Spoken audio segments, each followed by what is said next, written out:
Assalamualaikum warahmatullahi wabarakatuh. In this video, we are going to present our topic that is chapter 4, Training and Development. Our group member is Fakhrul Islam bin Yaakob, Muhammad Fuad bin Jasman, Muhammad Syafiq bin Saleh, Muhammad Syarin bin Ahmad, Muhammad Azli bin Baharum, and Muhammad Alif bin Musa. Okay, let's move forward. Our first question is, how does Islam view the need of training and development? According to EIA 2007, training and development can be seen as the way toward gaining new knowledge. Furthermore, abilities for completing duties at working environment. There also had a training and development in Islam, which are focuses on instilling Islamic values, understanding the philosophies of Allah, the concept of working as a vicegerent and a team, and a way to succeed. Islamic training and development is all-encompassing, beginning from the moral and spiritual development of man, and manifested eventually into physical development. Training and development also shall be conducted to increase the faith to Allah subhanahu wa ta'ala. In the Quran, there are many verses that mention about human training and development. All this teaching that guided from Quran and Hadith, we can use in daily life or social activities, and also we can use at our workplace. In Islam, there are several concepts that related to the training and development. First, itqan. Second, al-falah. Third is ihsan. First, the concept of itqan is a principle that human demands to implement a work by vigorously. With the concept of itqan, employee will working or to perform their duties with a quality and has a special spiritual because its association with Allah subhanahu wa ta'ala. Islam emphasizes the concept of itqan, and Allah has told us about the concept of itqan in Surah At-Taubah verse number 105 and in Surah Al-Inshirah verse number 7. Second is the concept of Al-Falah. Concept of Al-Falah is linked to a state of passion for excellence. Because of this concept, the employee will be desire to perform well at workplace and be a professional, constitute demanded for Muslim. If an employee implemented the concept of Al-Falah in themselves, they will always search for a new knowledge to improving their work performance. This concept of Al-Falah teach an employee that they must always do better and improve their quality of their contribution and work outcomes by learning a new skill and gaining a new knowledge. Third is the concept of ihsan.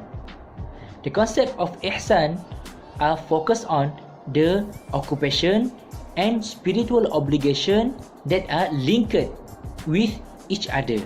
The concept of ihsan is one of perfecting attitude and deeds, which is employee will perform better its duties by knowledge, skills, creativity, and ability of workers. There are one hadith that the Prophet Muhammad sallallahu alaihi wasallam told us about ihsan. This hadith teach us that ihsan is important to implement in our action and deeds. That means every employee should implement the concept of ihsan in their daily life and also in their workplace in order to receive a reward by Allah subhanahu wa ta'ala. Because of that, ihsan must be a spirit to all of Muslims when performing their tasks and work. Just now, my friend had tell you about the concept of ihsan, itqan, and al-falah. And now, I will tell you training and development that Prophet Muhammad sallallahu alaihi wasallam used that guided by Al-Quran.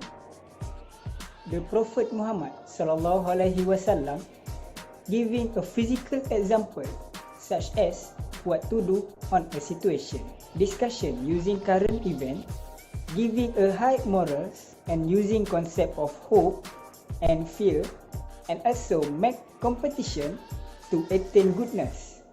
And he also trained speaking to people with the language that they can understand. The Prophet Muhammad sallallahu alaihi wasallam also established brotherhood among the believers. He entered into the treaty with the Jews of Medina for ensuring peace and communal harmony among them.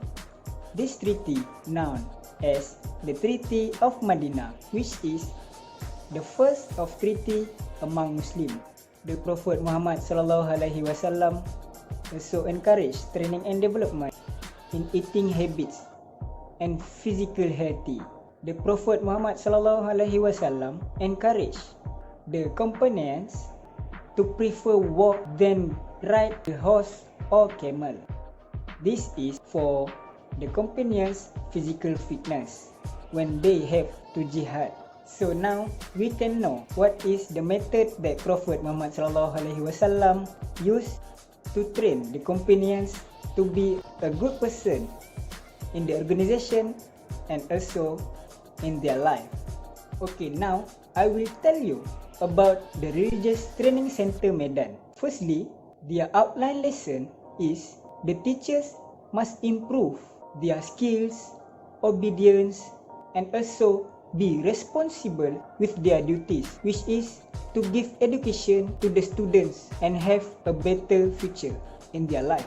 This outline lesson is synchronized with the concept of ihsan, which is the concept of ihsan is to perform the duties better by having a knowledge, skills, creativity, and also the ability of workers.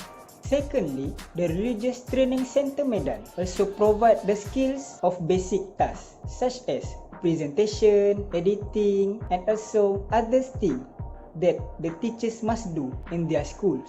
The training center also provide the internet as medium of learning for the teachers to teach all their students. This lesson is synchronized with the concept of Al-Falah, which is the concept is state of passion for excellence. Lastly, which is the conclusion to answer the question, is training and development is needed in Islam for producing a quality workers and also employees to perform their duties in the workplace and also a duties as vicegerent of Allah according to the Al-Quran and Hadith. So this is for the next question number 2. The question 2 is about how the Kirkpatrick model is able to guide and make sure training program in an organization become successful. First of all, we need to know what actually is Kirkpatrick model. The Kirkpatrick model probably is the best known for analyzing and evaluating the results of training and development program in some organization. The model was developed by Dr. Donald Kirkpatrick in 1950s. The model can be implementing before or throughout or following the training programs in organization. This model based on 4 levels of criteria. First is reaction, which is the first level, measures how participants react to the training that had been held by the organization. Second level is learning. This levels analyzes if they truly understood the training. For example, if their knowledge was increased or they get a new experience. The third level is behavior. This level looks if they are utilizing and implementing what have their training in the training program and how they implemented it in the organization or in the work. And the last level for the Kirkpatrick model is the results. The result determines if the material had a positive impact to the organization. So that's the basic introduction for these 4 levels of Kirkpatrick model. So let's go to the next part. Okay, now we go to level by level. The first level is reaction. Remember that I will explain about how this level running.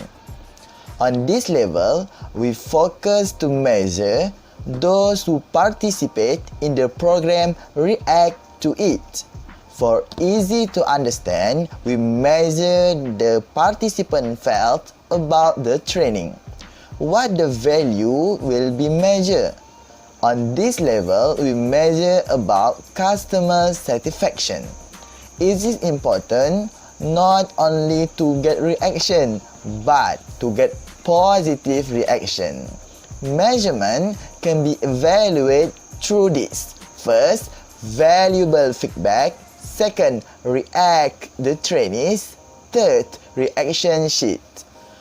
A short conclusion. How this model can be effective by we should to focus how trainees react to the training. Second level is learning. On this level, we measure about how effectively the information was absorbed by trainees. This model required to focus to the objective of training that want to accomplish if want to be effective. We can test the effective through the three things. First, knowledge. Second, skills. Third, attitudes.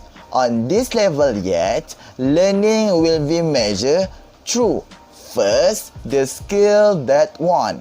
For example, the skill in public speaking. We can measure the skill during the practice sessions. Second, use the management inventory of managing change, MMIC. A short conclusion, the effectiveness can be gauged on this level. I'm going to tell you about level 3 and level 4. In level 3, we call it behavior. In this level, Kirkpatrick are focusing on how well people apply their training and which part they need help after they attend the training. Based on an article by Jim Kirkpatrick, the effectiveness of training can be evaluated through critical behavior, required drivers, and on-the-job learning. If all of this, the result is good and the training is success. Next is level 4. Level 4 is called by a result. In this level is to analyze the final result of the training. Based on Donald L. Kirkpatrick, the effectiveness of training can be evaluated through leading indicator. If the score of the leading indicator is balanced, that means the training is success. Each of level required to achieve the effectiveness program training. One condition to get effectiveness of training from the model, we should to use each of level during the measuring and training. In conclusion, we highly recommended to any organization to implement Islamic training and development for producing a better workforce such as in spiritual, physical and intellectual. As a Muslim, we must know the concept of work is an ibadah to Allah Subhanahu Wa Taala. Okay, that's all from us. Thanks for watching. Have a nice day.